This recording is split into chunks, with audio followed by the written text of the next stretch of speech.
Hi there, my name's Ange. Welcome to episode 4 of my bikepacking ride on the Altravesur route, which runs from Cádiz on Spain's Atlantic coast to Valencia on the Med.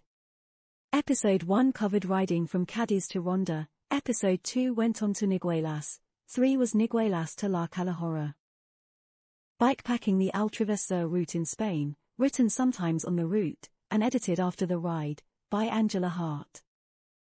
Episode 4. La Calahorra to Well, where I had to stop.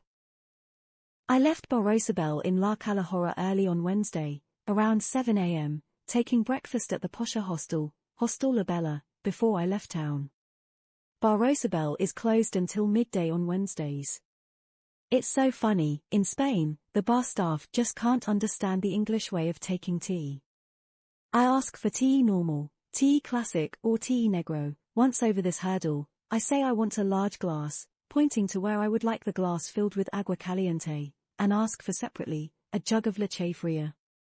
They have always managed to do this, but they just won't fill the glass with hot water. It will be anything from half full to 3/4 full. I often ask for the water to be topped up and they look puzzled. This is across the board, all servers do this. I giggle to myself each time it happens. Next up, crossing the Marquesado Plateau between La Calahorra and the Sierra de Bartha. I wasn't looking forward to this leg. I'd thought it would be under the punishing sun with no shade, but luckily a combination of starting out early, an overcast sky and cold wind, all added up to a cool ride. Albeit a bit chilly and into a headwind. It was strange terrain, sandy and featureless. Much of it was planted with crops, with a few farms scattered about. Around a kilometre out of La Calahorra I came across a disused railway line. I stopped to take some photos, and on looking back towards La Calahorra, I noticed just how beautiful the Sierra Nevada range looked from there. You could see the whole range, with snow still lying on some of the peaks. It was a beautiful sight, one which I stopped many times to gaze at. Some farm workers were busy watering their crops, kindly turning off the irrigation as I passed by. As the wind was so strong it was blowing the sprayed water across the Camino. Well, that was the case for the first field anyway. For the next one I came across with the water on, there was no one there to shut it off, so I had to ride through the spray. It was biting cold, so different than I thought it would be. The high country of the Sierra Nevada was baking hot, such a contrast. At least I wouldn't be cooking myself in the sun. There was a lot of scrub land and brush, very nondescript. I stopped to shelter from the wind for a while. In the ruin of an old mill, opposite was a sheep farm. My ride took me around the perimeter road of huge solar farm. I was surprised to learn that not all solar farms are voltaic panels. This one was large curved mirrors, with what I believe are water pipes along the center line, that I presume gets heated by the mirrors reflecting the sun onto them. They wouldn't have been much used this day, it was freezing. Whilst riding past a farm, a pack of dogs started chasing me. 3 backed off when I shouted loudly at them, the 4th just kept chasing me. Luckily it was slightly downhill, so I raced away from it. But it did worry me, so I stopped when I saw a decent-sized stick and strapped it onto my rear alpaca just in case I met more angry dogs. After around 10 kilometers the crops eventually changed from small vegetables to olive and almond groves. The terrain also became more undulating as it approached the Sierra de Bartha. Eventually the Camino became very sandy, and not rideable. Then I turned onto a narrow dry riverbed. This was fine at first, if a bit sandy, later becoming difficult to even push the bike along due to large boulders and overgrown long brush. I couldn't actually work out, from Google Maps, where I should be. The dry riverbed became more and more difficult, so I really wasn't sure this was the route. Then it became impassable, so had to push up a very steep bank to get out of the dry riverbed. It was a struggle getting the heavy bike up the bank. I had to resort to getting to the top myself and dragging a laid-down bay through the rough bush. Really not good for the bike, but it's all I could do. Eventually I found the Camino I should be on, but it was all a little flaky. I found in some areas, Google Maps can be a few meters out, so knowing you are in the right place is sometimes difficult. The Camino was sandy again but rideable. Eventually I hit the surfaced road, that I pushed up to a pueblo named Charches. I stopped at the bar and ordered a Coke. Whilst sitting outside, eating the tapas they had kindly brought me, I could hear kids and music. I walked up the road just up a little. There was a class of 8 to 9-year-old kids practicing a choreographed dance to Queen's Don't Stop Me Now, and Lou Bega's Mambo No. 5. The teacher gave me permission to watch and film, which I did for a short while. It was so lovely to see, in fact it brought a tear to my eye, I don't know why. It was quite funny too, some of the kids were half dancing, half messing around, and driving the two teachers nuts. I loved churches, but everyone was friendly. Many people stopped to talk to me, so I stayed and had another Coke. It must have been around midday by the time I left the bar, a short ride out of the pueblo, directly onto the steep Camino. This was the Sierra de Bartha proper. I wasn't feeling the scenery at first, I think I was comparing it to the Sierra Nevada. There was an embankment to my left, up the mountain with sparse trees, and an embankment, down, to my right with sparse trees. I wasn't very inspired. By now the sun had made an appearance. It was an uphill push on a well-maintained gravel Camino, for a couple of hours. The views improved as I rode. It was very different from the Sierra Nevada, which is one mountain range with a defined spine, propped up by the humps. The Sierra de Bartha was different. It was just as high in places but with many, what seemed randomly placed peaks. The distant views were beautiful, as was the woodland flanking the Camino. A couple of hours into the ride, I came across a large stone building. It looked like a posh refuge that had recently been built or reformed.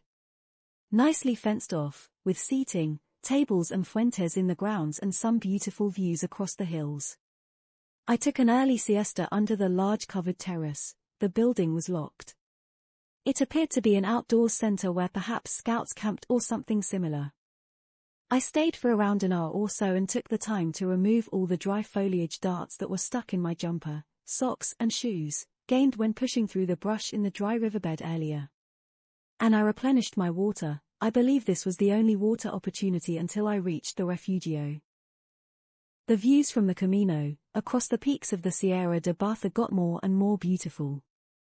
The Camino's surface was rougher than earlier, undulating gently. It was great to ride.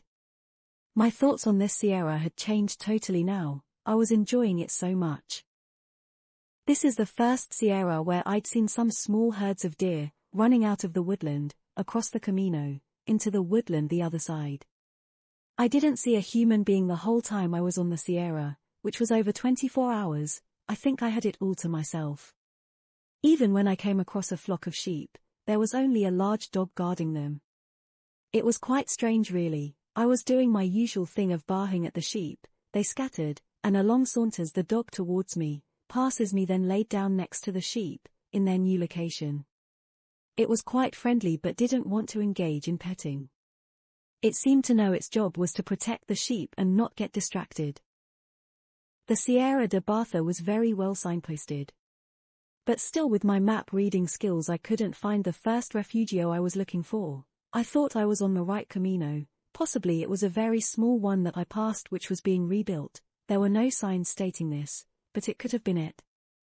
I could see across to another peak, way in the distance, perhaps 5 kilometers away as the crow flies but about 20 kilometers on the Camino, a building. I was hoping that it wasn't what I was looking for as time was getting on, around 6 p.m. by now.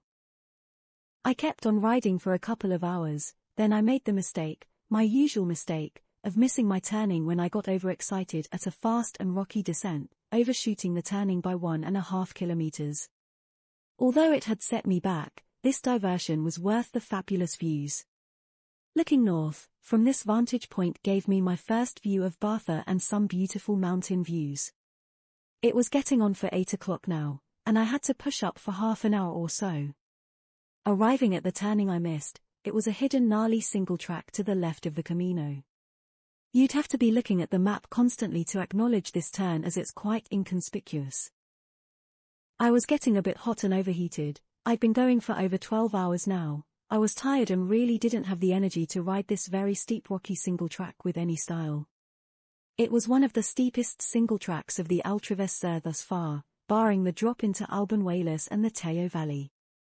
With many rocky drops, tight switchbacks, and trees or sheer drops to the side, it was going to need a lot of concentration. I was aware from my accident the few days before that I couldn't afford a crash in such a remote area, and this was remote. So I pushed down some of the gnarliest sections and rode the parts that I had the energy and concentration to tackle. It was a shame I couldn't ride it all, but I wasn't going to take the risk with no phone signal and no one around, no farms or corticos, nada. Still, I found a second wind and had a fast ride down that excellent single track. It was a good half-hour ride down from around 2,000 meters to 1,500 meters.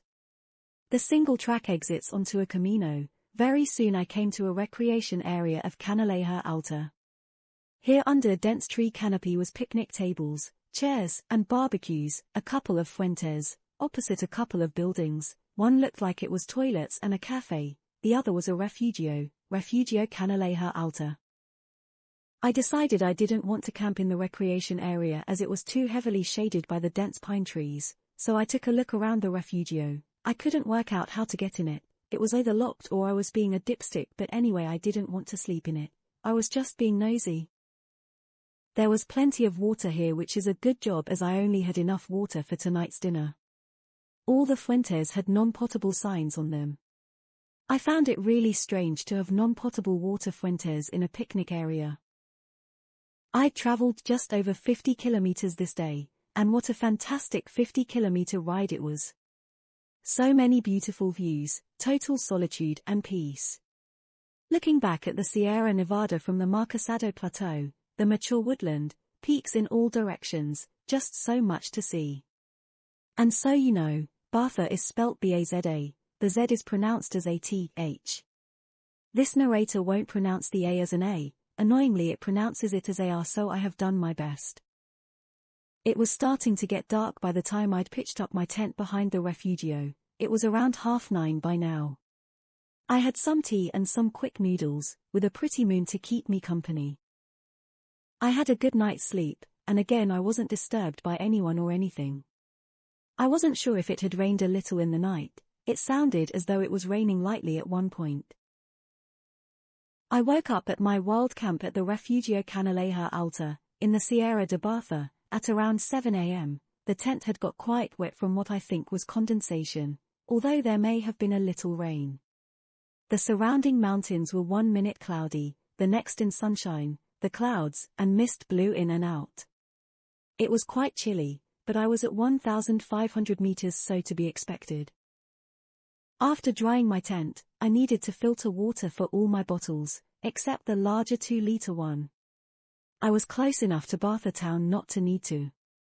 After filtering 3 liters of water I set off riding, continuing on the camino I rode in on, heading downhill towards the town of Baza. I'd only gone a few hundred meters when I had to stop and put on more clothes as it was so chilly. I still had no phone signal, so had no Altravesur map. I can't remember how I knew, but I knew I'd not have a phone signal quite a lot of the time on the Sierra de Baza, so I'd taken screenshots of the Altravesur route to help guide me.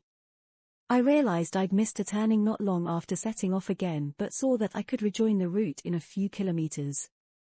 No matter, this was going to be a fun downhill ride all the way into Baza, and still I had many kilometers of the Sierra to ride, and its beauty never ceased to surprise me.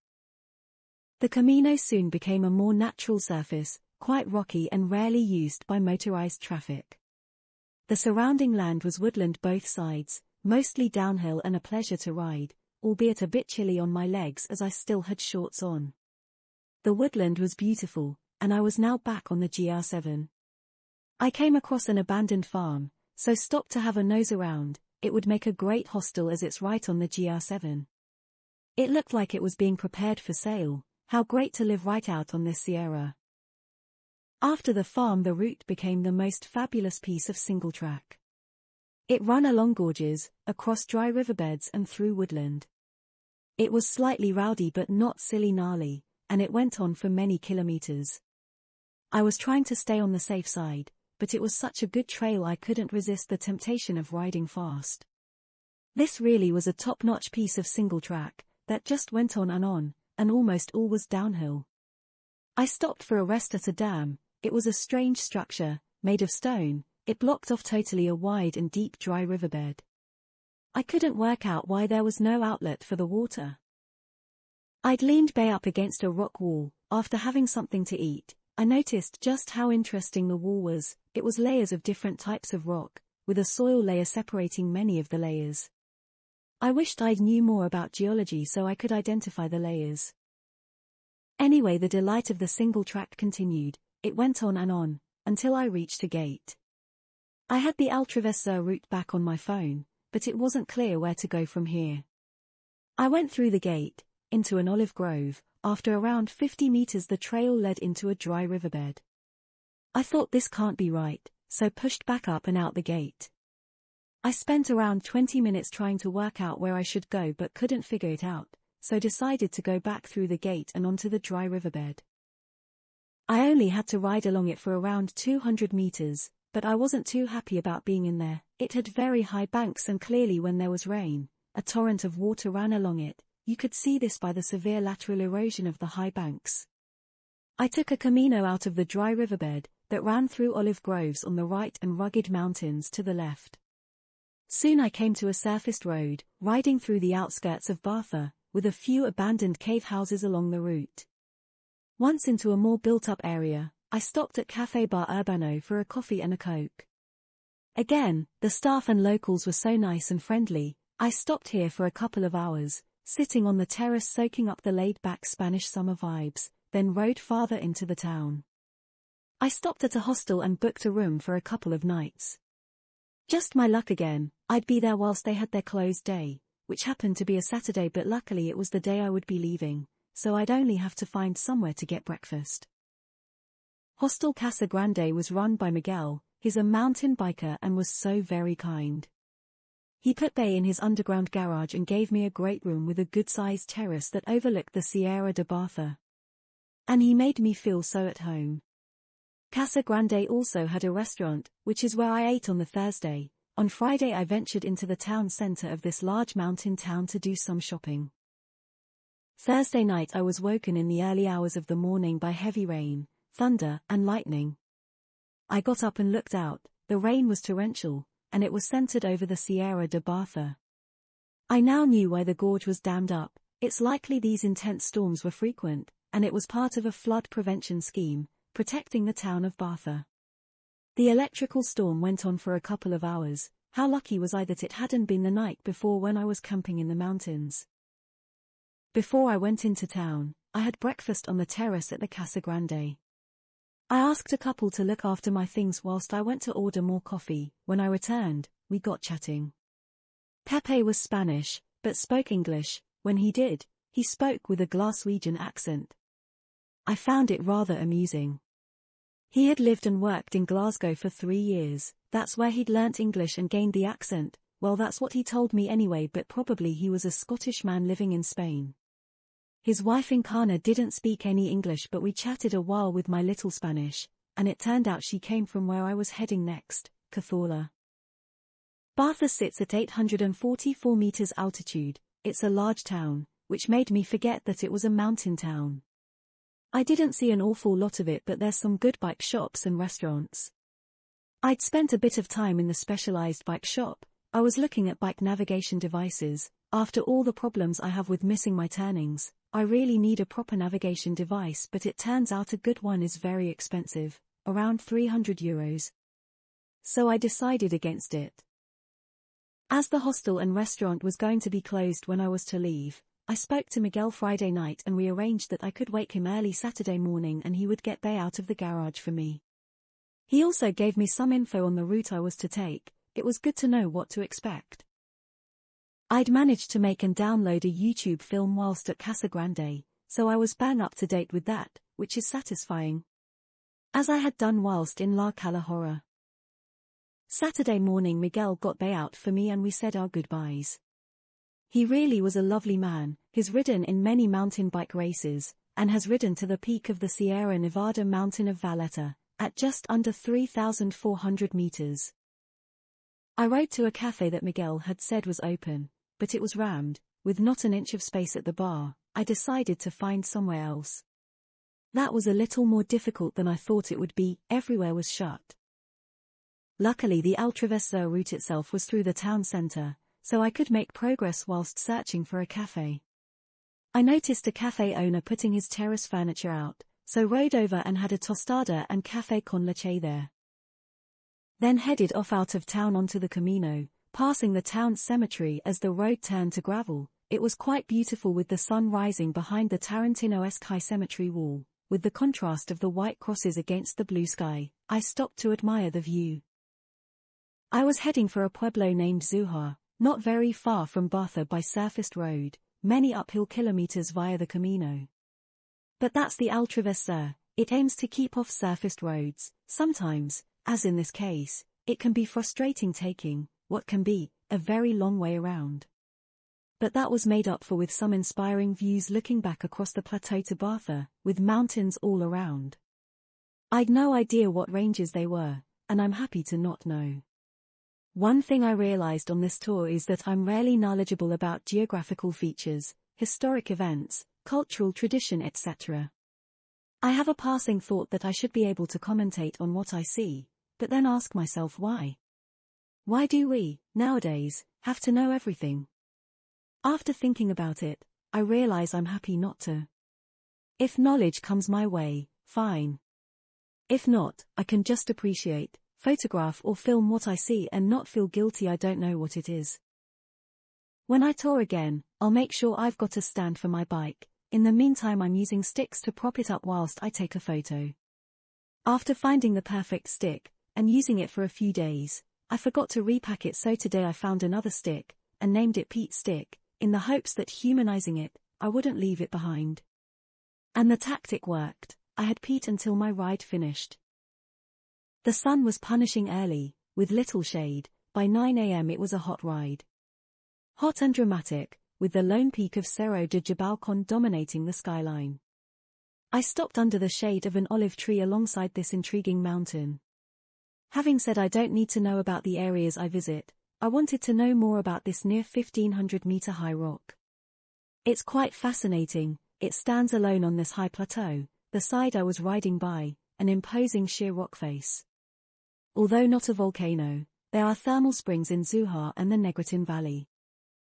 I was ascending on the Camino only for around 2 hours or so. On hitting the surfaced, switch-backed road, it's all downhill to Zujar, where I stopped at the first bar for a Coke. It was one of those bars where the bar staff aren't very friendly, but I'm used to it now.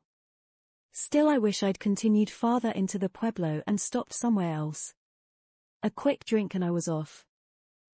I'm having an internal fight.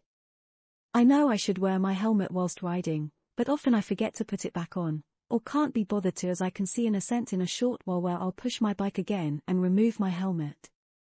So I find myself riding without it, something I know is foolish. Because of the direct sunlight, without my Panama hat, my cheeks and nose get burnt. My helmet has a large peak, but it doesn't protect my face from the sides, like the hat does. I spent some of the time this morning riding with my helmet over my Panama hat. It looked quite silly, and was very hot, so I didn't do it for long, but it was an option.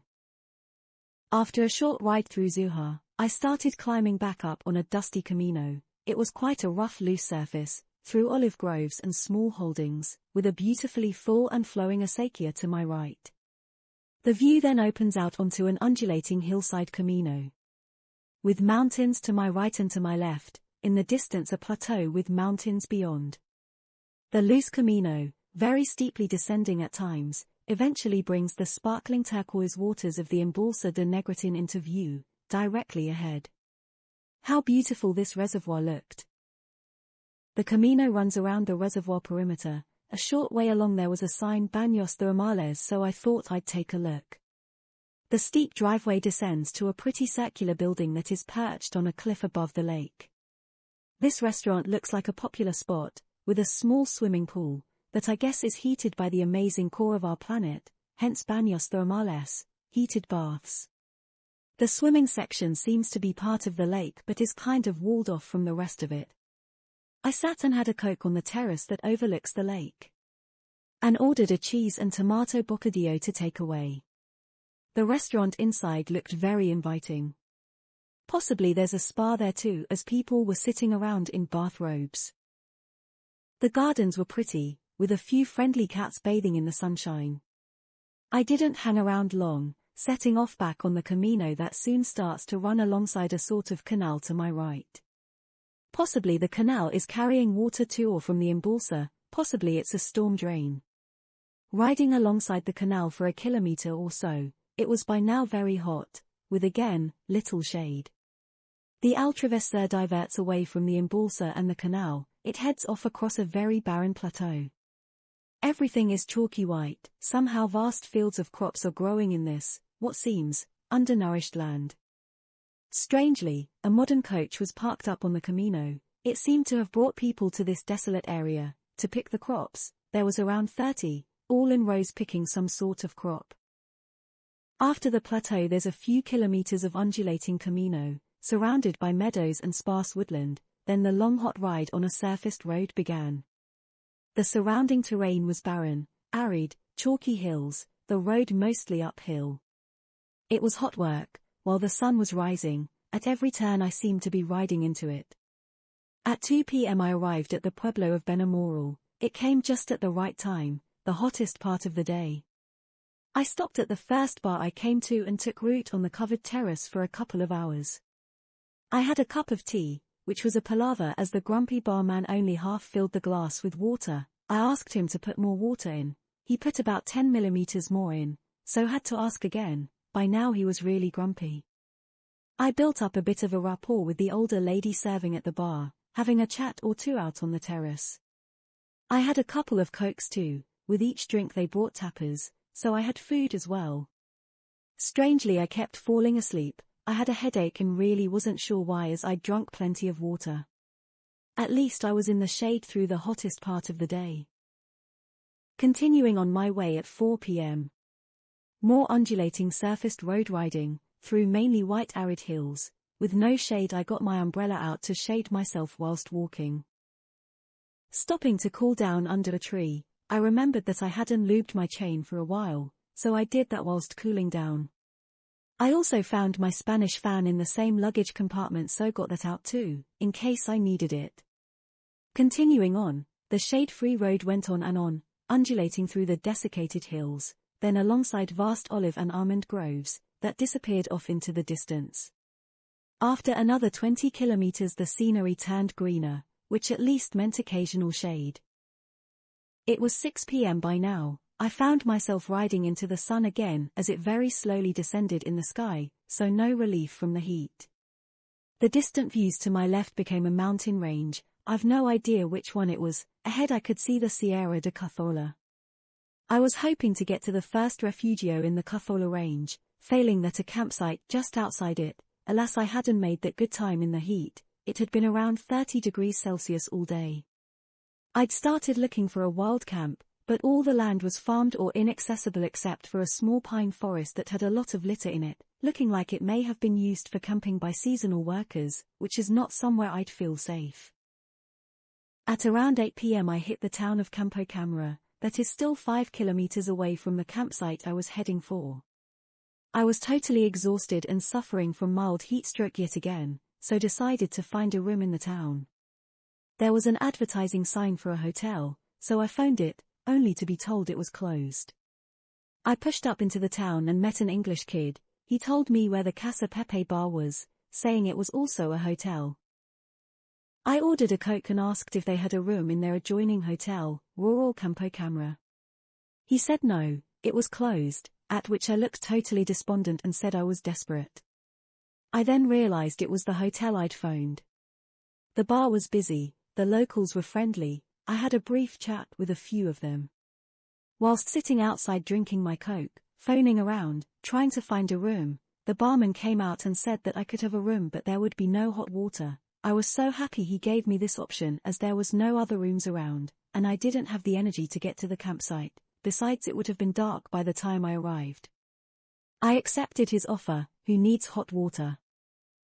The reason they say it's closed is because they only turn the water boiler on when they have bookings. I'm not sure why they don't offer it to anyone who asks, with no hot water. That was the least of my problems. I was totally overheated, my face red from the sun, and feeling very weary. He let me put Bay in the hotel foyer. By 9 p.m. I was in my room, I had a cold shower and went to bed early. This was day 88, Saturday the 15th of June. Campo Camara is a remote town. The nearest larger town is Bartha, that is 40 plus kilometers away on the road. The route I took was at least 50 kilometers. Most of the pueblos, I learned, work on the land. A strange thing the night I stayed at Casa Pepe, and to this day I'm still not sure if it actually happened or was a dream, but during the night, around midnight, someone slowly tried my door handle. I was so glad I'd locked it. How creepy. Sunday morning the Casa Pepe bar, in Campo Camara, was open early, and quite busy with many locals having breakfast. Pepe, the owner, was behind the bar this morning. He was a happy friendly fella. As a side note, how funny this narrator pronounces chap as chapter, so I had to write fella. It was a nice atmosphere, so I wasn't hurrying at all. I had a coffee or two and a tostada. Pepe's wife made me a bocadillo to take with me, and as a treat I took a can of Coke, to open when I was really needing it. I rode back to the top of the town and continued on the surfaced road I had ridden in on. The mountains ahead of me were getting closer and closer. The road was tree-lined and undulating. Along this road, I left the Granada province and entered Jaén. Almost immediately the road was passing through beautiful thick woodland, and a massive descent had started. It was nice payback after the awful climbing nearly all of the day before. And the sun wasn't high yet, which was another bonus. Not far into Jaén, around 10:30, I came across an entrance to a restaurant on my right, and thought I'd stop and have a Coke. I didn't realize because of the woodland, that the restaurant was sitting above a lake, the Embalse de la Bolera, another turquoise-watered reservoir. It was similar to the one I'd visited the previous day. It looked like you could hire kayaks further around the lake, with many already on the water. I had a quick drink, then got on my way. I wasn't feeling too clever this day. I think I'd way overdone it in the 13 hours of riding in the sunshine the day before, but I was quite excited that I'd soon be on another mountain sierra. I continued on the surfaced road, still a scenic ride through woodland and cuttings made for the road to pass through the rocky terrain. I hadn't seen the dam for the Embalse de Negritin but stopped to have a look at the one for the Embalse de la Bolera. This embalse runs quite a way into the Sierra de Cazorla. The dam wall is just outside the park. Then soon a right turn took me into the Park Natural of the Sierra de Cazorla. There seemed to be some holiday chalets at the entrance. It would be a nice place to stay, mental note made. From the get-go, this sierra was scenic and calming. It was busy with hikers and mountain bikers, most of whom were returning from an early morning jaunt. The Camino passed through wooded land. Not far into it was a finca-like building. It looked like the base for an outdoor activity center, seemingly run by an English person, I'm guessing, from the Union Jack on the building signage. I couldn't see anyone around, so I opened the door and went inside. It looked rather elegantly decked out in polished dark wood. I didn't go too far into the building but could see out the window into a large internal courtyard that seemed to be surrounded by rooms. Possibly dormitories? Possibly a hotel.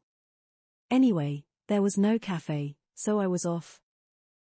Back riding along the forest, I stopped for a rest and a mountain biker, going the same way as me, stopped to have a chat. We talked for a while, finding out what each other's story was, compared bikes, as you do, and after a photo he went on his way. He said his name was Guthman, but I think that must have been his surname. He had ridden in the Sierra de Cazorla quite often, driving from Almeria, which was good to hear, as I knew it must be a great place to mountain bike, having driven all that way. Soon the mountains to both sides of the Camino become steeper and rockier with gorges and high cliffs all around. It was another good sign this was going to be a special sierra. I was never actually sure that all of this was the Sierra de Cazorla, as there are many different sierras within it. I was a little confused as to whether I was in the Sierra de Cazorla, Castrol, Segura, Villas, Hornico, Pozo Alcan, or what. But we will call it Cazorla. In fact, on looking, its official name in Google Maps, is Natural Park Sierras de Calahorra, Segura, and the Villas. The signposting was excellent, and it seems there are many different ways to walk or ride through it. The views got prettier and the trails quieter, except for mountain bikers returning from their rides. The Camino was stony, sometimes with a descent, eventually the Altravesur moving off the Camino onto a single track that passed over grassy meadows and through woodland. The single track became rocky and gnarly. Thus far the route had followed steep cliffs along the valley of Rio Guadalentin, to my left. Exiting the woodland and meadows, the route turned towards and followed high above the perimeter of this, the far end, of the Embalse de la Bolera. A nice bit of single track, descending, with a long drop, probably 50 meters, down to the reservoir one side and rocky outcrops on the other.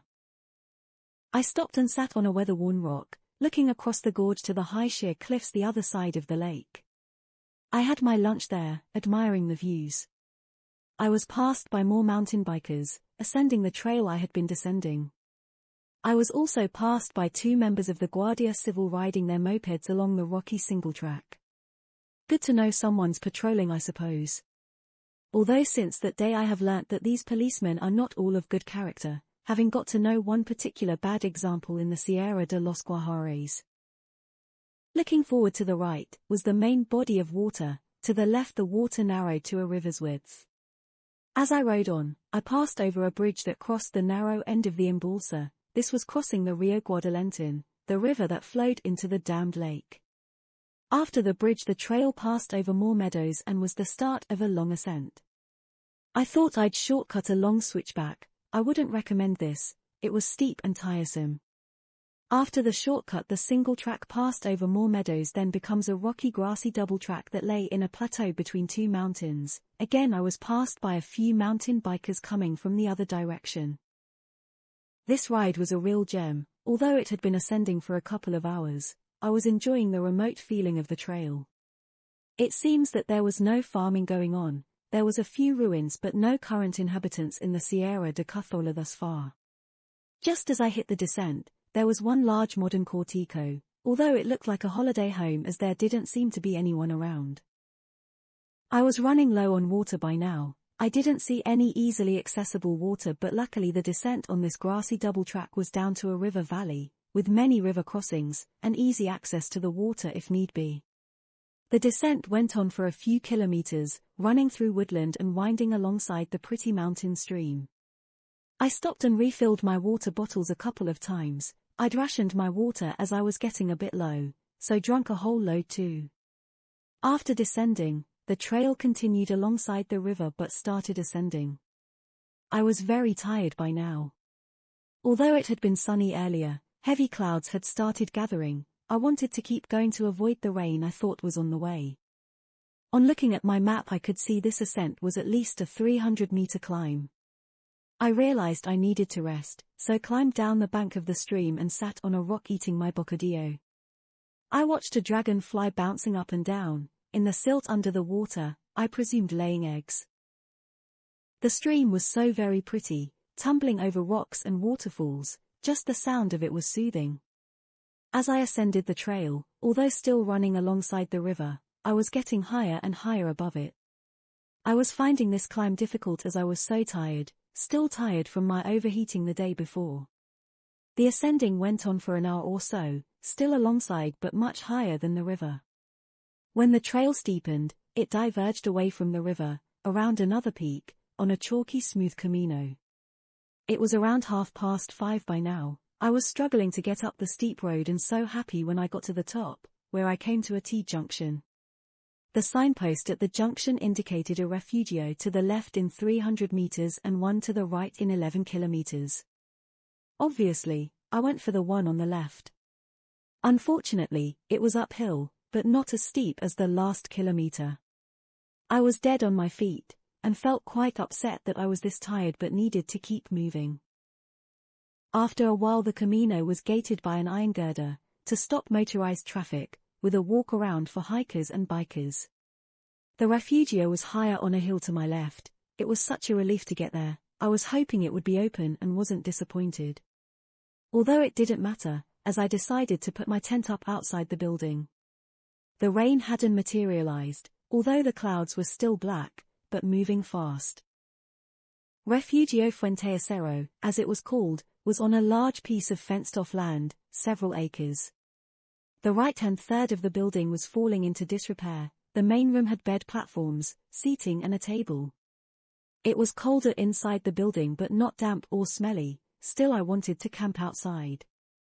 I put everything I didn't need that night inside the refugio, including bay, only keeping what I needed to sleep, my thinking that if it did rain, I could pull the tent pegs out and carry the tent into the building.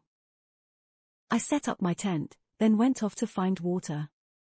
As it was called Refugio Fuente Acero, I was baffled as to why there wasn't a fuente. Eventually I saw the sign pointing across the rocky meadow to the fuente. I thought before I use my water for cooking, that I'd go and check it out. It was 150 meters away, a pretty walk up the hill, passing a derelict building on the way. The fuente had plenty of water. I didn't need to refill at that time, so I returned to the refugio and had some noodles and a cup of tea. It was only around 7 p.m. by now, but still I wanted to sleep there and then. I managed to stay awake until around 9 p.m. By now the black clouds had gone and the sky was blue, with some cirrus clouds blowing over the mountains, high up. I could hear the wind, but not feel it. I slept well until around 2 a.m. I usually wake between midnight and 2 a.m. and have a cup of tea, which I did. Apart from some deer barking whilst I was getting to sleep at dusk time, that is around 10 p.m. this time of year, the only noise was from the birds. Earlier there had been a couple of cars driving on the Camino, that unnerved me a little as I didn't want it known I was there in case they were weirdos. When I woke in the night, the view from my tent was just beautiful. A full moon was lighting the Sierra, so I went out and took some photos. It was silent and quite serene. I loved this camping spot, no one else was around and it was a legal place to stay, that made it all that much more relaxed. I'd thought about staying here another night but had made a schoolboy error with my food. I knew it would take at least 2 to 3 days to cross this range and only had 3 packs of noodles, some chocolate and about 6 slices of bread and some processed cheese. This allowed no contingency for a delay and I decided it would be foolish to stay another day in this spot, in case I ran out of food before reaching a pueblo. At the Refugio Fuente Acero, in the Sierra de Cazorla, I'd pitched the tent facing south, in front of the refugio so was in the shade first thing in the morning.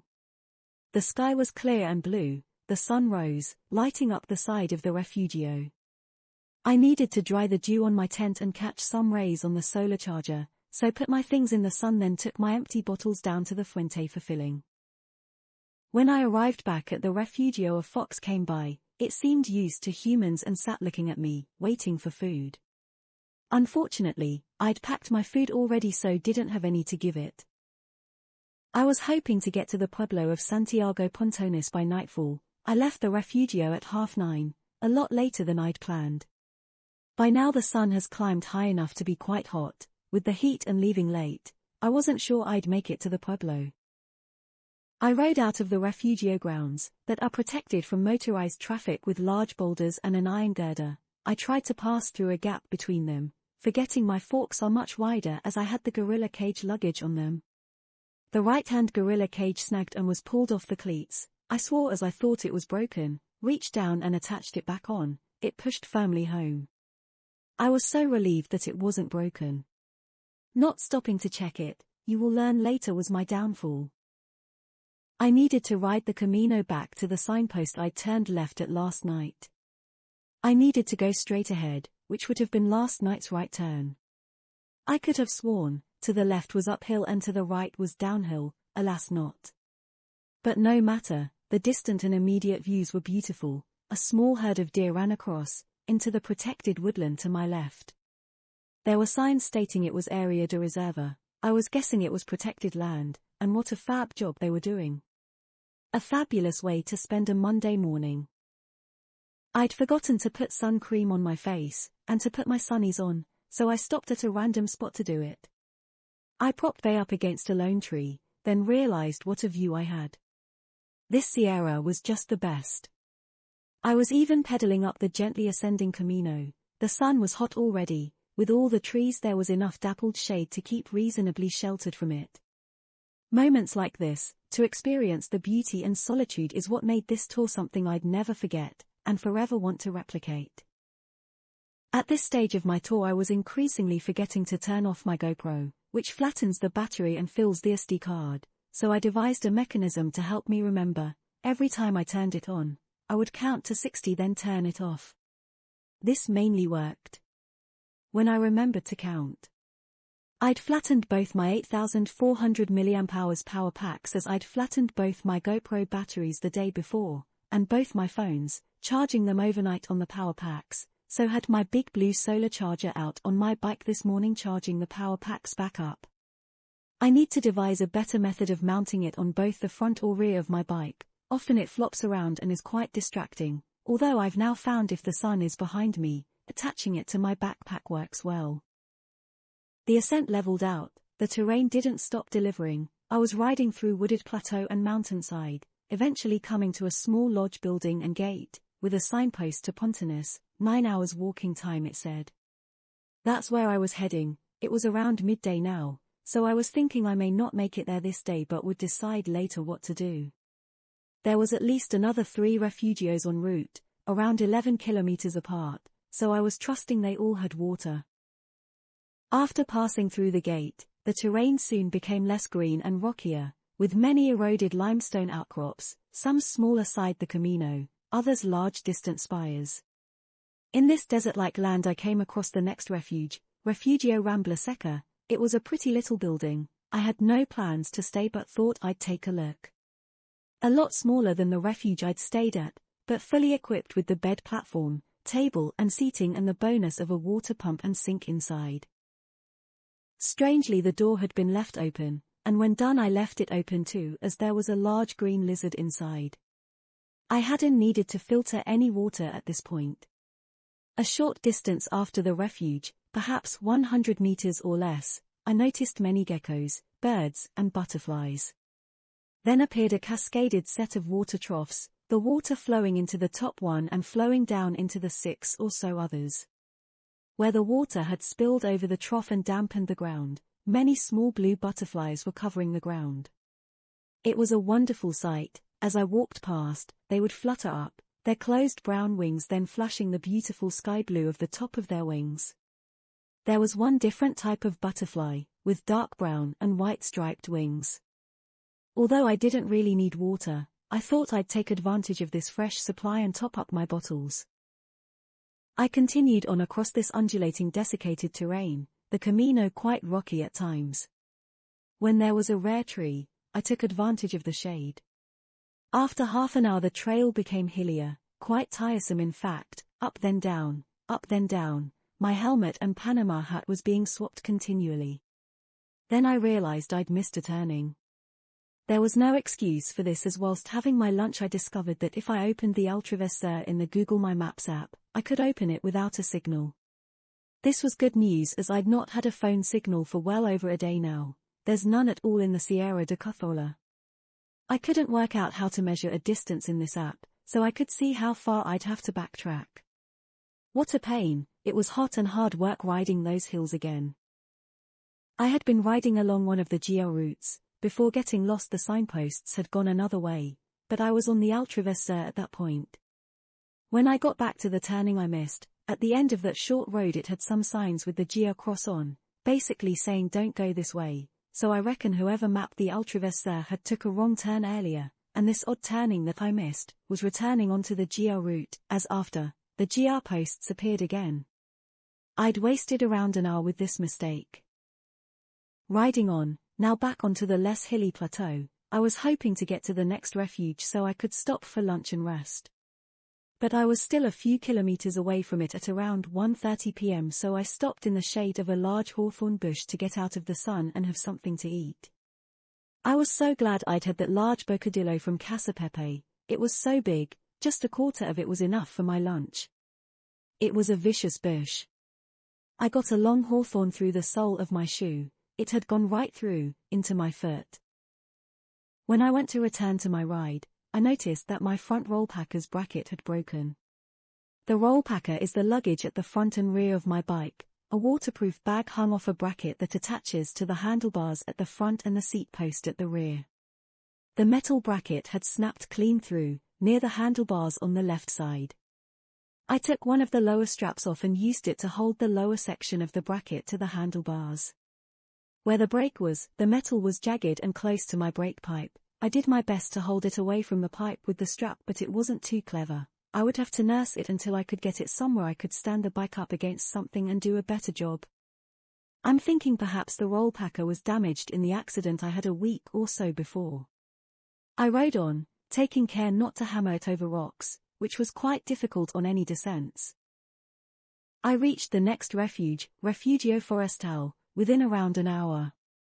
It was another pretty little building, like the previous one, but this didn't have any beds, just one table and 10 or so chairs. The room is dominated by a large open fireplace. Strangely, there were sacks of dog food inside, and large bags of salt. I'm not sure what for.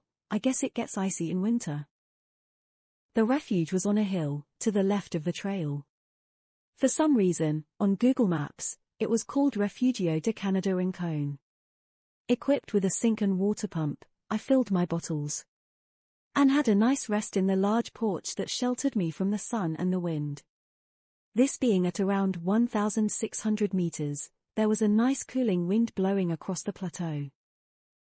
I tidied up my roll packer repair. Still it was a bodge, and I'd have to be careful. I removed the plastic map of Spain that I'd had wrapped around my tent bag to protect it, my thinking being that the handlebars would take more of the tent weight, rather than the roll packer. I had planned to siesta at the Refugio, through this the hottest part of the day, but I wasn't feeling tired, so decided to move on. There would be another refuge in 11 kilometers, should I want to stop. I can understand the need for these frequent refuges. It's so desolate and arid out here, with no phone signal. If you had an emergency, it's a long way to get help.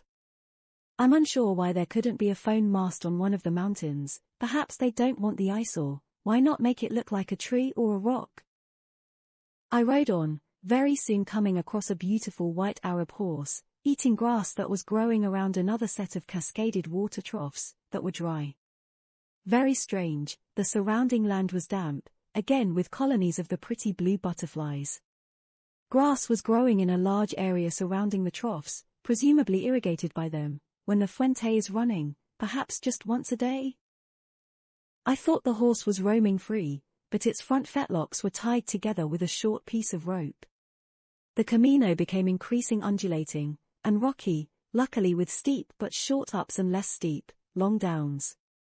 Soon I came to the next refuge, Refugio Campo del Espino, of the same pretty design as the other two.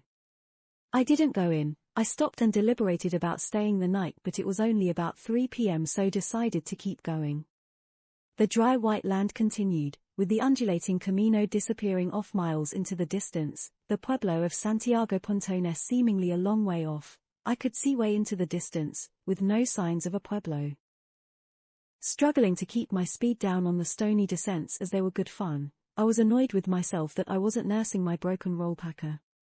I came to a small green wooded copse of perhaps 10 large trees. Very strange, it was like an oasis in this chalky land. A flock of sheep were sheltering in the shade of the trees. I stopped to bar at them. Tearing down a hill, not as fast as I could go, but quite fast, the next thing I knew I could hear loud screaming. I was laying face down on the dusty gravel camino, not knowing where I was, having a prolonged episode of déjà vu, in great pain. Luck of all luck, this happened next to a large bush that gave shade. I'd fallen, and hard. In the arid plains of the Sierra de Cazorla, I had taken a heavy and fast slam face first from my bike, and was somewhat dazed. The first thing I knew that I'd fallen was that I could hear myself screaming and grunting. I'd winded myself, something I'd done a few times when having fallen over the handlebars, but never this heavily. I'd fallen face first onto the rocky camino. My left arm was in great pain. Assessing the situation, my gorilla cage, that holds luggage onto the bike fork had fell off into the wheel and stopped the bike dead. I think the bike somersaulted with me still on it for the first part of the fall. I took my fleece out of my rucksack and made a sling for my left arm. Every movement of my other arm, when I breathed, got up, coughed or walked, created great pain in my left arm and my chest, and where the ribs joins my armpit. I couldn't believe it. I knew this would be curtains for my Altravesur ride. I was trying not to panic. I knew other areas hurt, but only my arm and chest were bad. I could walk and use my right arm. Being right-handed, that was a bonus. The gorilla cage was tangled between the forks and the wheel. I managed to get it out by emptying the contents. I had food, water, and shelter, everything I needed to be stranded for a day or two if needs be. I thought there was little hope of a vehicle passing by, so decided to make my way to the village, thinking it was only around 5 kilometers away. I tried pushing my bike, but with one hand and unable to get my rucksack back on, I only got 10 meters or so, then I dropped it. By then I realized that I had gone into shock. I was in a cold sweat and dizzy. I returned back to the shade of the bush and laid down for a while. I wasn't thinking straight but knew not to panic. The lens of my GoPro was smashed, but it still turned on, so I recorded my ramblings. I could have sworn it was on when I crashed, but there's no footage. It helped, talking to my GoPro, it kept me thinking and calm. I decided I'd strip the luggage from my bike and put it in the holdall that I carry with me, exactly for an incident like this. It took some time with one hand. I hid in a bush and tried to walk, with the heavy holdall and my heavy rucksack. It didn't work. I could only manage a few steps before I had to put them down. Thinking back, I should have emptied my bags of everything but food, water, and shelter. It would have been easier to walk with less weight. I continued to walk slowly. I'm not really sure what happened. Perhaps I fell asleep. Eventually a truck came along, from the direction I was going. I stopped it by walking in the middle of the Camino. 2 men, Domingo the driver and Antonio the passenger, were in it. Their face when they saw the state of me was a picture. I'd cut my face and was covered in dust. They put my bags and me on the back seat, and they drove further back into the plateau. They explained that it was their sheep I'd seen earlier, and they wanted to go to their nave to do some jobs that would only take a few minutes. After they'd done their work, we set off for the village. It was probably around 5 p.m. by now. On our way back down the Camino, we were trying to find my bike, but couldn't see it anywhere. Luckily I'd thought whilst walking that I may not be able to find the bush again, so took a photo of the general area. After showing that to Antonio, he figured out which bush my bike was behind, and put it in the back of the pickup. Geez, what a vulnerable situation I was in. I'm not a very trusting person, but had to fully trust that Domingo and Antonio were good guys, and that's what they turned out to be. The pain from my arm was something of the like I had never experienced before. Every slight movement was painful. Domingo drove slower and slower to try and make it comfortable for me, but I could feel every stone and slight undulation. They kept saying not much longer on the Camino and the surfaced road was soon, but it seemed to take forever. I don't know which village we went to or how long it took. They took me to a clinic and waited around until I was in good hands. I was put in a wheelchair, my arm still in my fashioned-up sling, and taken inside. In Spain, medics won't tend to you unless you have your EBIII card. Mine had run out around 10 days before. I ordered a new one before my trip, but it hadn't arrived in time to bring with me. Luckily, very luckily, only 2 days before I'd phoned my mate Paul, whose house the card went to, and asked him to send me a photo of the new card. I saved it to my cloud. Domingo and Antonio left, once I'd been admitted. I'm not actually sure that Antonio's name is Antonio, it may be Juan Antonio. It kind of got too late to ask. He was lovely and returned to the clinic around 9 p.m. to check on me. How sweet. The phone I'd been using when I crashed was smashed to pieces back and front. I think that is what damaged my ribs near my armpit. I had 2 other phones, long story. But how very fortunate, as using one of my usable phones made it possible to access my cloud and the photo of my new EBIII card. The clinic were happy with that. First thing that was done, and looking back it probably wasn't the best thing for the pain. They took my jumper sling off and put my arm by my side and wound a bandage around my arm and body, so I couldn't move it. It hurt a lot, them doing that, and now it hurt to sit down as obviously I couldn't bend my arm. so I had to go on a trolley. Luckily, they'd given me some pain medication, and it started to kick in. It's always been a problem when hospitals try to find a vein in my arm. This time was no exception. Several different nurses and doctors tried in 4 different places, poking about, eventually thinking they'd succeeded, only for me to have to tell them my arm was swelling up. They didn't have a vein at all. So another load of poking about, resulting in success but not giving me much confidence in the facility. After being triaged at the cottage hospital, I was taken on an hour-and-a-half's ambulance ride to a hospital, Sierra de Segura, southwest of the Sierra de Calahorra. The driver was so very careful over the speed humps, I soon drifted off and must have slept most of the journey, arriving at the hospital just before midnight. My doctor's name was Angel. He spoke some English which helped, but I'm sure something's got lost in translation, as I don't think they understood just how hard I'd fallen or how ill I felt. When he asked where it hurt, after having strong medication, and probably being concussed, I just held my shoulder, so they only x-rayed my shoulder. But there was so much more hurting: shoulder blade, lower arm, elbow, wrist and chest. Typing this one-handed 5 weeks on, I'm thinking at least one bone in my lower arm is fractured, but don't know, as the hospital only x-rayed my shoulder and elbow in Spain, and they did the same when I got to the UK hospital yesterday. Back in the Spanish hospital, on taking the temporary bandage off, which was very painful, I had a massive passing out episode, and the same happened when I was x-rayed. My arm was fractured, the humerus, at the shoulder end, around the neck of the big bulge on the end. A proximal humerus fracture or broken shoulder, to use the common term. In all this time I hadn't been allowed a drink of water or anything to eat, in case I needed an operation. After the x-ray they still wasn't sure if it needed surgery. But the doctor let me have some water.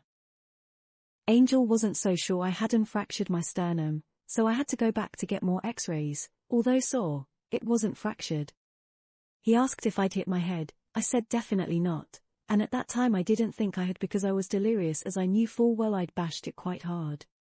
What I haven't mentioned is that I didn't have my helmet on when I crashed. I'd been alternating my helmet with my Panama hat. It was on and off, constantly, and I'd forgotten, as I know it's important. But when pushing up hills, I need the sun protection that the helmet doesn't give me.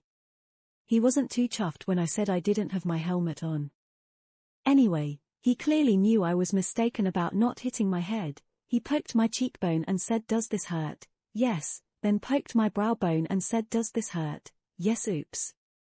I just didn't remember hitting it because I was probably momentarily knocked out.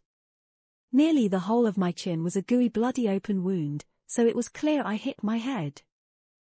It was a modern hospital, well laid out with nice staff. It's a scary feeling. There was around 5 doctors and nurses attending to me at first, and they could be putting you on any medication. You just have to trust they're doing the right thing. Once on the ward, a private room, I had 2 lovely young female nurses looking after me. They decided I needed an additional cannula put in, which filled me with dread. They debated for a while as to where to put it. I told them all the positions that had already been tried. This nurse was shit hot. She got a vein straight off. I was given morphine intravenously and don't remember anything until morning, except the nurses waking me to say their shift was over. The doctor came to see me at around 11 a.m. and said I could be discharged. I was a bit disappointed as I didn't feel in any fit state to go. I was dizzy, overheating, confused, tired and in pain. My whole arm and shoulder was swollen and bruised. I asked the male nurse that was looking after me an exact time I had to go. He said by 8 p.m., which was music to my ears. My arm was now in a proper sling. The only thing to do was to let my arm heal. I think I had done some soft tissue damage, hence the high level of pain. I'd think about finding a hotel later. Now I needed to sleep. On waking, I thought about what to do, and this is where I started making some really bad decisions. What I should have done is find a local hotel and stay there until I had recovered enough to be able to get around without being in pain. But I decided it would be best to leave my stuff with Domingo and make my way to the nearest airport. Murcia looked the nearest, 3 hours away, but the nurse guy thought Madrid, which was much further away. he didn't realize there's flights to the UK from Murcia. This was a bit of a rash decision, but I was in no fit state to worry about it further. The nurse managed to book me a taxi, €300. The taxi arrived around 7 p.m. I really was in pain with every movement, even though it was a modern Mercedes. No matter how slow he went, it was painful. There were many speed bumps to get out of the pueblo. The driver went as slow as is possible, but still it hurt. The taxi driver wasn't very trusting, and nearly fainted when he saw the state of me. I only had €240 cash on me, so took me straight to a cash point to get the rest of his cash. He was a bit grumpy, and kept asking where I wanted to go. The hospital had told him to take me to the airport. I told him to go to Murcia town, and I'd let him know the exact address once I got 4G and managed to book a hotel. I booked a good quality hotel in Murcia town centre, the Hesperia. The taxi driver was grumpy again when he had to negotiate some narrow streets. For his grumpiness he got sod all tip. So I checked into this rather high-end hotel, hair all over the place, dust from my hair to my feet, cut face, black eye, arm in a sling under my dirty cycling jersey, dusty shorts and mucky trainers, feeling like a tramp, thinking they are going to look down on me here. But no, the manager came out to see me, arranged for my bags to be taken to my room, and he couldn't have been kinder. I've given the hotel more than one glowing review. I was so touched how well they treated me. I'd booked 2 nights here. It was the luxury I needed to get rested and to get over the accident. It was around 10:30 p.m. by now. A cafe was just starting to close next door to the hotel, but the guy served me my first cup of tea for nearly 2 days. This cafe became my regular place to eat. The 2 guys running it were so kind. They cut my food up for me and made my tea just how I liked it. The next morning, I'm no longer on the morphine. All the aches and pains were coming out. I was still feeling rough but was on a mission to get some clothes and hygiene products. All mine was in my roll packers, several hours away at Domingo's. I managed to get the clothes, toothpaste etc. that I needed, but struggled with my prescriptions at the pharmacia. They said they hadn't been filled in properly. I started crying, something that happened a lot that day. I think it was the medication I was on. The lady in the pharmacia found a pharmacist that spoke English. She said I could buy the drugs I needed, ibuprofen and paracetamol and tramadol. They only cost about €6, so it wasn't the end of the world. I decided that I wasn't well enough to fly home, so looked for somewhere cheaper to stay. I'd have loved to stay at the Hesperia, but it was €65 a night. I booked the first bed and breakfast that looked suitable, for 10 nights, thinking that I'd be better by then. The rest of the day I slept. The next morning, Thursday, I went out and bought a suitcase, packed what little things I had, then took a €20 taxi ride to the Murcia suburb of La Alberca. The taxi dropping me at number 30, on the wrong street, but the kind teenager at that house walked my suitcase to the correct street for me. How lovely, again. It was on an urbanization. I thought it would be a bit average, but I was pleasantly surprised when Encarna opened the door. It was perfect. She was lovely. Her house was lovely, spacious and clean. I knew we'd get on from the get-go. She quickly showed me around, then had to return to work. Encarna spoke no English at all, which was good for my Spanish, but she spoke so fast, I often had to ask her to slow down. If that failed, Encarna was a whiz on Google Translate. I'd been exchanging messages with my friend Ruth, in the UK. She thought it best that I retrieve my bike and belongings and fly home with them, rather than have the expense of having to go back sometime. And she offered to come and help me. I wanted her to, but I hate being a burden, she insisted, and I was glad she did.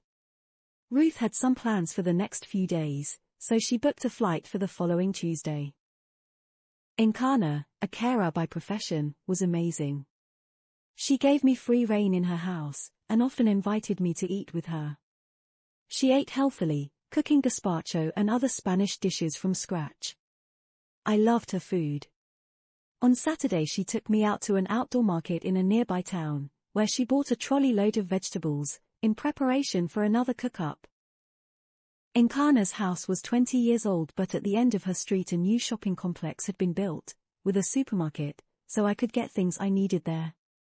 There was also a small town centre with shops and restaurants too, within a 10-minute walk. On the Sunday, Encarna's friend Paz came over for lunch. Paz spoke quite good English, but I tried my best to speak as much Spanish as I could as I didn't want Encarna to feel left out. We had a lovely day, ending with us all having a siesta before Paz left at 6 p.m. On Monday we had a bit of a drama. I was sitting on the front terrace in the evening, when Encarna was off to an evening appointment at the podiatrist. As she started to pull away, I noticed a big puddle of what I thought was water, under her car, so shouted out to her. She stopped to have a look and realized it was diesel. I looked under her car, the fuel was gushing out of the pipe. Encarna is unflappable, she called the tow truck and cancelled her appointment, without the slightest hint of annoyance. Many of the neighbors came out to help clear up the spilt fuel, that was running into the gutter and was halfway across the road. Encarna ran to the shop and bought kitty litter to soak up the diesel, ingenious. By now, it was a week from my accident, my upper arm swelling had started to go down and the rainbow of bruising was coming out, a bright purpley blue at this time. My lower arm was concerning me, it was still very swollen and as badly bruised as the upper arm, as well as cut on my elbow. I'm pretty sure there is a fracture in my lower arm, but the Spanish, and subsequently the UK hospital didn't x-ray it. 5 weeks on as I type this, the lower arm is still very sore, and still bruised. Ugh, I'll just leave it, it's only going to be a fracture if anything, so it'll heal. Annoying though, why doctors don't listen to you properly. The grazes on my face soon healed, but my eye socket was going through the rainbow colors as well. By now, I could walk at a normal pace and ride in a car without my arm hurting, well unless there were any jerky movements that is. Ruth arrived by taxi late on Tuesday evening. I'd bought fresh pasta and a ready-made sauce, Encarna prepared some vegetables and we all sat down to eat around 10 p.m. Ruth had no Spanish when she arrived, she has some now. Her and Encarna conversed via Google Translate. I'd booked a Bilingo-type hire van for Ruth to collect late Wednesday afternoon, so we got a taxi to the Murcia Enterprise office, where, giggle, Macarena served us. She got the joke, in fact rolled her eyes when she told us her name and waited for the dance moves. She was so professional, it was easy, but the van turned out to be a bigger one than I'd booked and brand spanking new. Ruth had never driven on the right-hand side of the road before. Even with Google Maps I couldn't find the right way home. We went up and down the highway several times.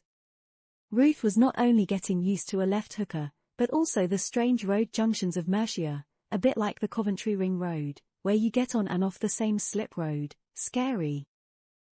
On the Thursday we were to go and collect Bay and my things from Domingo. I was racking my brain as to what present I could buy Domingo and Antonio, to thank them for being so very kind. In the end deciding I would get them a card each and put €50 in it, so they could buy what they wanted. We walked into La Alberca town that evening and got some cards and had a lovely meal on the terrace at Restaurant Victoria, on the town square. It was exceptionally good, by the way. We made our way back to the Sierra de Cazorla on Thursday. Domingo had asked we meet him at Restaurant Escobar in his home pueblo of La Matea. The drive from Murcia was across some large plateaus, flanked in the distance by hills most of the time. Then we started climbing the mountains. Ruth wasn't that keen on being on the switchbacked mountain road, at the side of large drops, with no barrier, but we had no incidents and made good time. It only took around 2 hours. It was nice to be back in the mountains again, with some great views from the passenger seat. We met Domingo at the restaurant. He was drinking with several chums, so we sat at another table and had some lunch. There was no point in joining them, we wouldn't understand what was being said and it would be awkward. We couldn't work out why it was so busy at the restaurant. Out on the terrace, on the next table was around 4 or 5 people, with more and more people joining them, in party mood, ending up with 15 or so. The ladies all in their finery, as Spanish women do. It turns out that in La Matea it's a 4-day fiesta. We waited until Domingo was ready to go and get my stuff. And not really understanding what was going on, We crossed the road to go to our hire van. The next thing I see is the keys to it in Domingo's hand. There was no way I was going to let him drive it. He wasn't insured, and he'd been drinking, so I had to tactfully say that only Ruth was insured and that she must drive. I felt awful, as he's a fun guy. 3 of his friends piled into the back of the van, one with a puppy in a carry basket. Domingo got in the front with me. I felt, and as we discussed later, Ruth also felt, slightly uneasy what was going on. He directed us to his house, higher up in the village. Then we walked up the side of his house to a large workshop in his back garden, with 4 men. I was feeling a little vulnerable and was thinking that this was the sort of situation I shouldn't get myself into. I know better, and as we were walking I was thinking up an escape strategy. It seems silly, I trusted Domingo. He had been nothing but kind, so I had no reason to doubt him, but one of his friends was a little drunk and that's what concerned me. We went into the building and there was Bay in my holdall. Then Domingo's wife Maria Jose came in. That made me feel at ease. She was lovely. I gave Maria Jose the cards, asking her to pass Antonio's on to him when she could. Apparently, he was at work so wasn't around. I regret not making more of an effort to see him. I should have gone to see him at his work, but what's done is done. We got out of that building as quickly as possible, Domingo's friends pushing Bay up the steep drive and carrying my bag. How could I have had bad thoughts? They were all so lovely. I guess I watched too many murder investigations on the Crime and Investigation channel. I guess being an honest guy, and a very happy smiley chappy, Domingo wouldn't have considered that we would be scared. After loading the van, we took a few photos and I filmed a little on my GoPro, then we took them all back to the restaurant. I've still no idea why the other 3 came with us. I thanked Domingo for the 100th time, said our goodbyes and left La Matea. I can't express just how grateful I am to Domingo and Antonio. They were so very kind and thoughtful. We returned to Murcia safely. Ruth had done a fine job with the driving. The next day, Friday, we took Bay to the Hospital de EBIII in the town centre, to have him boxed up for flying. I'd not quite understood Juan, who runs the hospital. I thought from his emails, that he would box Bay while I waited, as long as I got there before 1:30. He was a little miffed that we arrived mid-morning, expecting him to box him there and then. So we went off for a couple of hours to give him some time. Whilst in the town, we had a photo I'd taken of Encarna, in her Fiesta finery, blown up and framed, as a gift to thank her for her hospitality. We took the opportunity to have a little look around, and got some lunch. Murcia, I learned, is a self-governed province as well as a city. It's not part of another Spanish region. Every day's a school day. Juan phoned to say Bay was ready. Ruth collected the van from the car park whilst I went in and got the box. Juan had done a good job. The box was small so we wouldn't have problems at the airport. Although he had stripped Bay right down, forks off and all. He runs his bike repair workshop, Hospital de EBIII, and 1 day a week runs a community project where old bikes are restored and given to those that can't afford one. Look him up if you're in Murcia, if you want to help or need help with your bike. Ruth brought the van around to the hospital, we loaded Bay in, and set off back to La Alberca, of course, taking the wrong turnings again, adding an extra half hour onto the 15-minute journey. No matter, I'd put too much fuel in the van anyway. We took it with half a tank. After putting €50 of fuel in, with all the driving we'd done, it was still just over half full. Later that afternoon we drove back to Murcia to return the van, getting lost again, of course. Encarna kindly collected us from the hire place. The flights from Murcia to Stansted are quite expensive, except on a Wednesday, so we now had 5 days to kill in La Alberca. The weather had been very hot in Murcia, in the high 30s, Dead Sea, so it was difficult to walk very far without getting sunburnt or too hot. I'm not sure what we did from Friday to Wednesday. Perhaps we went to the supermarket and a cafe or two. Encarna had taken the day off work on the day we were leaving. We'd bought some food from the supermarket, and had a lovely last lunch together. We gave Encarna her present. I could tell she loved it. As she caught a glimpse of it whilst unwrapping it, I saw her eyes light up. We took some photos, had a siesta, then it was time to go. Encana called us a taxi for around 5:30. We said our goodbyes and were gone. I wonder if we'll ever go back. I'd love to see Encana again. She is the nicest, calmest lady I've ever met. She's a giver, so it's hard to give back to her. At least we got the present in. We were at the airport far too early, but that's how I like it when I have a bike, so if it needs repacking, there's no panic. We mooched around, drank tea. There's not much at Murcia Airport, especially after you've gone through security. For food there's only a Costa with horrendous queues and a Subway. On the other side, at least there was a normal cafe. We watched our bags and Bay's box get loaded on the plane as we queued, so knew he was coming with us. The flight was pretty uneventful, as was retrieving Bay at Stansted. Ruth obviously did all the work. We landed around 11 p.m, Ruth's partner, Paul, came and collected us and took us back to their house in Norfolk, arriving at nearly 1 a.m. I'm so grateful to Ruth, she was fantastic the whole time. I know I annoy her, but she didn't tell me off once. And Paul was so kind, collecting us at that late hour. He had work the next day. I would have been happy to get a taxi, but he wouldn't hear of it. I stayed in Attleborough with Ruth and Paul for just under 2 weeks. It was so nice to spend the time with her, and I got to see her son Daniel, and meet Paul's girls for the first time.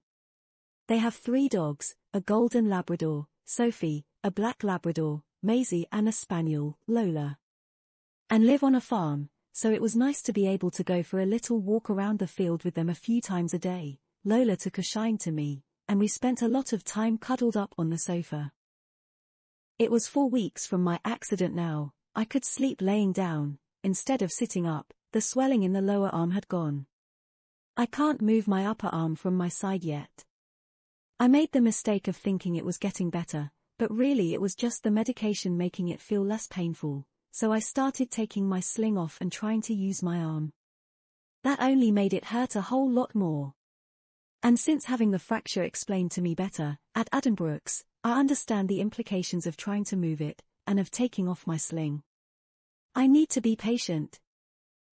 Ruth drove me to my brother's house, an hour away, in Cambridge, and a week on I'm still here. I went to the hospital in Cambridge, where they x-rayed it again, and I have another appointment at the fracture clinic in 2 weeks. Just over 5 weeks on, and I have stopped taking my medication, with just the application of Physiocrem, a natural anti-inflammatory that I swear by.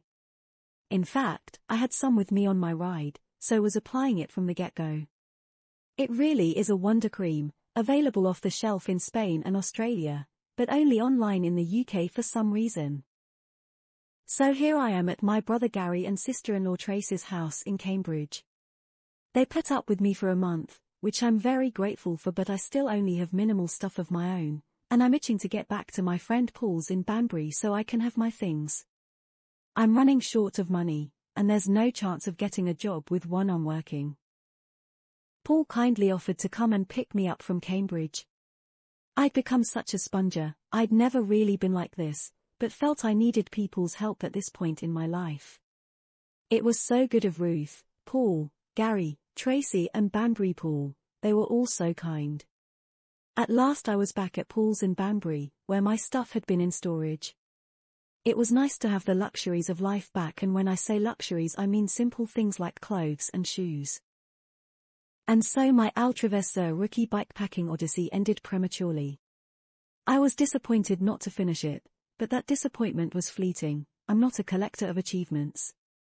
I never did find out exactly why my Gorilla Cage fork bag ended up in my wheel. Was it because I had damaged it when I knocked it off earlier that day, or had I packed it badly? Who knows? It was replaced free of charge by Gorilla, and since, they have made the V2 style of bracket that is a whole lot beefier, which I now use. I had insurance for my bikepacking tour, with a company called Stay Sure. Although it cost me £2,500 to get back home when you take everything into account, they wouldn't pay a penny. What a rip-off. This used up all my spare funds. I had all my money locked away in an Australian bank account ready for my move there when one day my visa would come through. I needed to get a job as soon as possible. My arm took around 10 months to get full articulation back.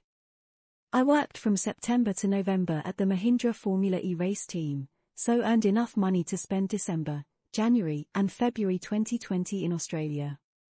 They were having terrible wildfires that summer. Then I flew back into the UK to do a few months more work at Mahindra to earn some dough.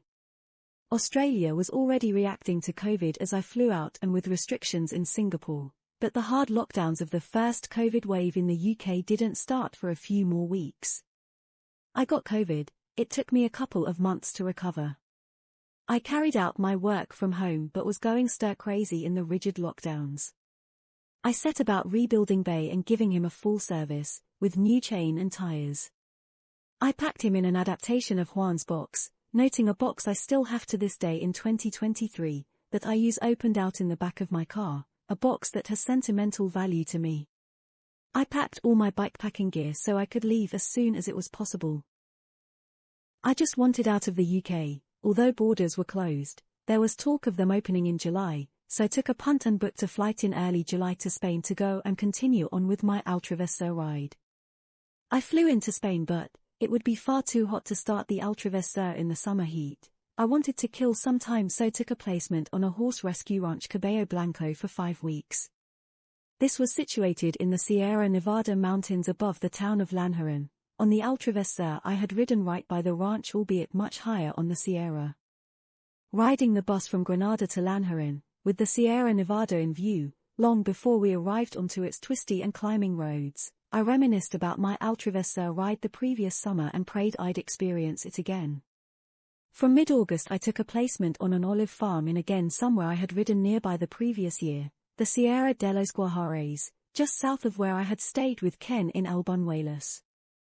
I had planned to start riding again in September, alas my life took a different direction. I loved life with Sarah and working on her farm. She was part of a dog rescue network and I fell in love with a puppy she fostered. They called her Molly but I called her Mitzi Manuka and well let's just say I didn't get to ride the Altravesur. I made a very good friend in Sarah but left with a broken heart when my long-awaited Australian visa came through. But never say never, I could complete the ride one of these days, but now I'm 61, so I shouldn't leave it too long. Thank you so much for listening. I'd like to do more audio-only YouTubes, and perhaps narrate some of my videos instead of talking whilst on the ride. What do you think? I hope you return to hear more of my stories. Thanks again, Ange.